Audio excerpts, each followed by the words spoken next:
Hai, kita jumpa lagi dan kali ini saya akan berbicara mengenai integrated marketing communication ya.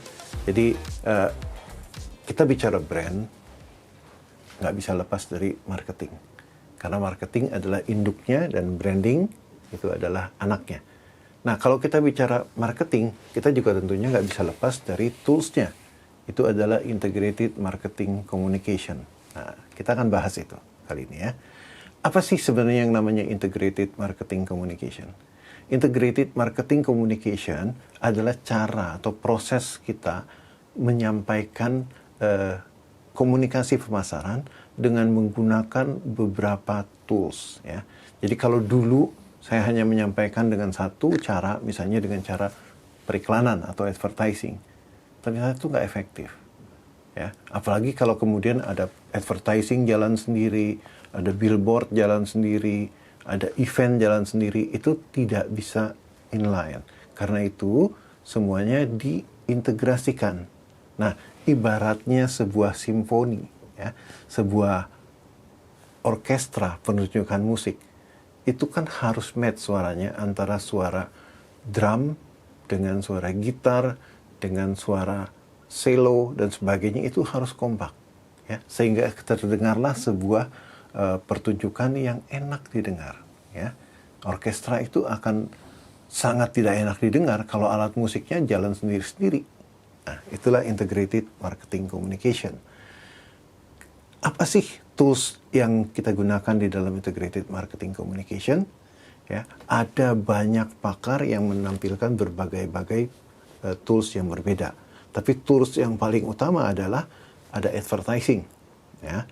Kemudian ada sales promotion, kemudian ada events, ya, dan ada pula public relations dan sebagainya. Anda bisa lihat di dalam diagram yang ada di sebelah, ya. Tapi ada pakar yang hanya menampilkan 6 tools, sementara ada pakar yang menampilkan 21 tools, ya. Pertanyaannya yang mana yang benar? Semua benar. Cuma ada yang membuatnya singkat dan ada yang menambahnya menjadi lebih detail. Misalnya dikatakan promotion. Nah ya, dulu Kotler kan hanya menyebutkan promotion. Belakangan dibedakan lagi. Promotion itu sendiri, PR itu sendiri, ya, macam-macam dipecah-pecah. Jadi kita jangan mempertentangkan mana yang benar di antara 6, 21, atau 8, enggak. Kita pakai sesuai dengan kebutuhan kita ya. Nah, integrated marketing communication ini intinya adalah bagaimana masing-masing tools tadi bisa saling mendukung. Nah, tools-tools ini kemudian kita gunakan dalam upaya branding.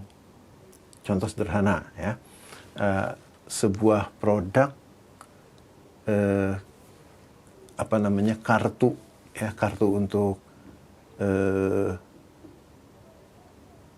handphone ya. Saya sebutkan katakanlah Telkomsel.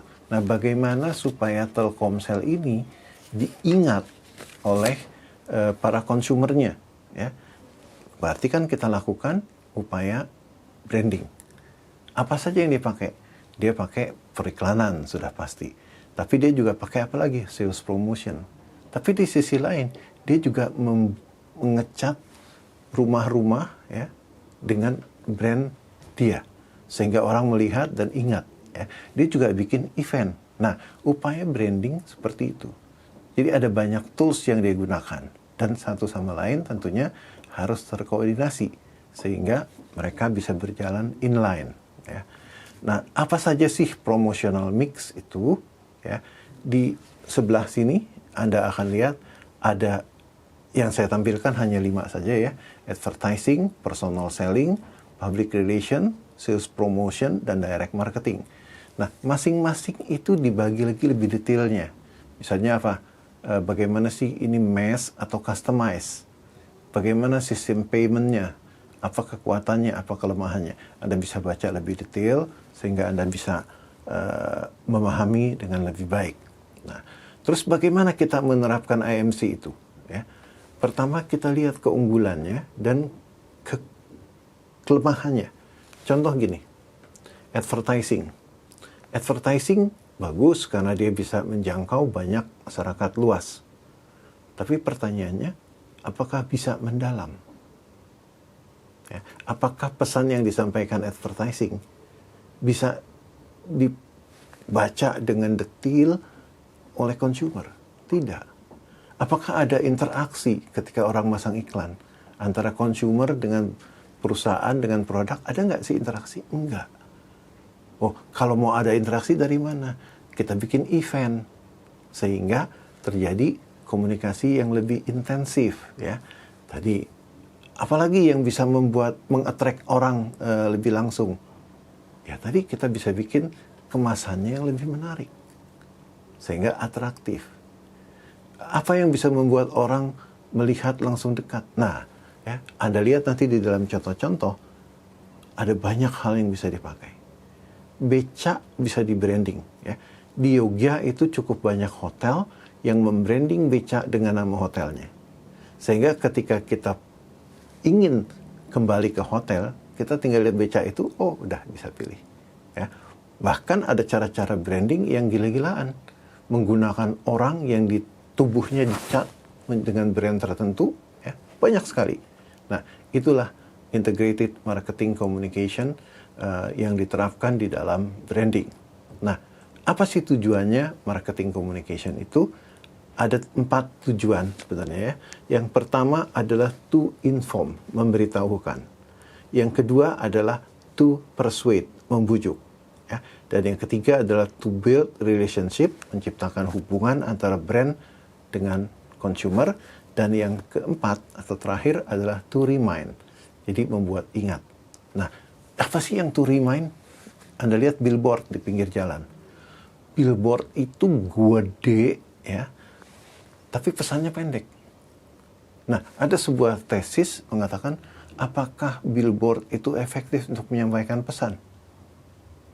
Tentu saja tujuannya bukan untuk menyampaikan pesan, melainkan untuk membuat orang ingat pada brandnya. Jadi ketika saya melihat sebuah billboard, saya teringat pada brandnya.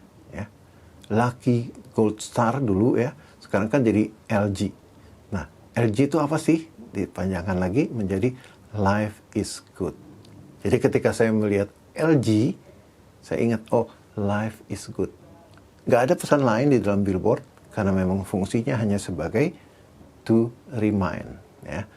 Nah, bagaimana sih buyer's journey sebenarnya sebelum mengambil sebuah keputusan, ya?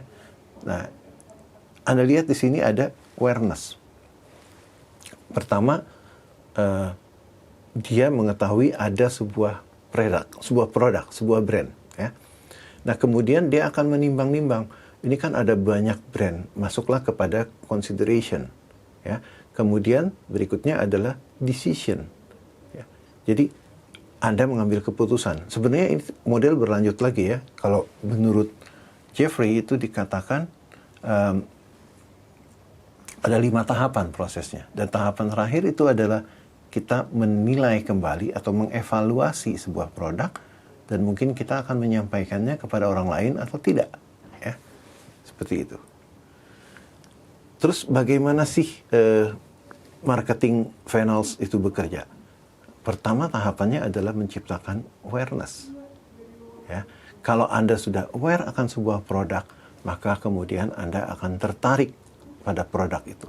Ya. Kalau Anda sudah tertarik, kemudian Anda akan menimbang-nimbang, consideration.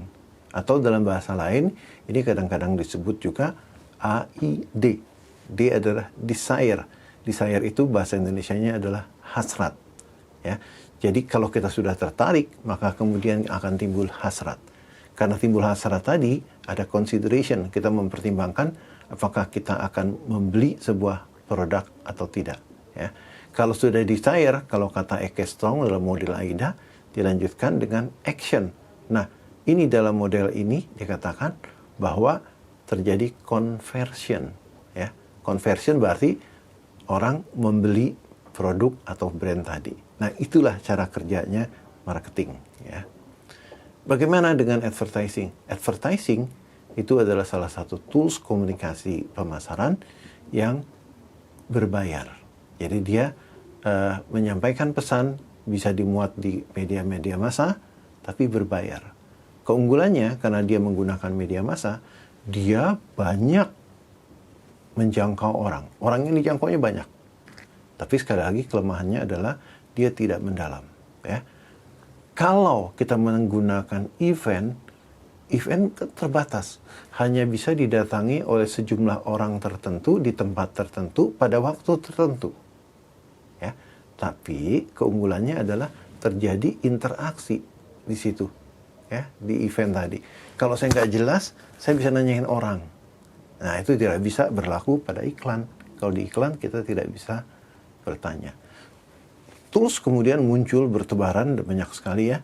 Ada macam-macam, ada yang namanya lebih interaktif lagi sekarang, interaktif marketing dan sebagainya dan sebagainya. Nah, ada banyak sekali tools integrated marketing communication, termasuk tools-tools baru. Ya, seperti ada web series belakangan ya. Web series ini adalah media yang kita gunakan, yang kita taruh di dalam website, isinya sangat bercerita, menarik sekali. Ya. Anda bisa membaca lebih detail mengenai web series itu dalam salah satu sesi kita. Kemudian ada sales promotion. Nah, sales promotion adalah cara untuk menyampaikan pesan-pesan pemasaran dengan mengangkat produknya tadi ya. Nah, bedanya apa sih? Sales promotion cenderung mendorong orang untuk membeli produk. Ya. Kalau yang lain tidak. Sales promotion ini lebih diutamakan untuk membeli produk. Jadi tujuannya konkret, ya, singkat, orang beli. Tapi kelemahannya dia hanya berlaku untuk waktu tertentu saja. Sales promotion tidak bisa kita terapkan sepanjang tahun. Karena kalau diterapkan sepanjang tahun, maka value dari produk tadi juga akan turun. Ya. Ada personal selling. Personal selling juga punya keunggulan, yaitu kita bisa interaktif kan. Anda bisa bertanya dan saya bisa menjawab lebih detail sesuai dengan kebutuhan dan perhatian Anda. Tapi kelemahan pada personal selling adalah kita hanya bisa menjangkau sedikit orang. Ya. Orangnya terbatas, beda dengan iklan, bisa panjang, bisa banyak. Ya.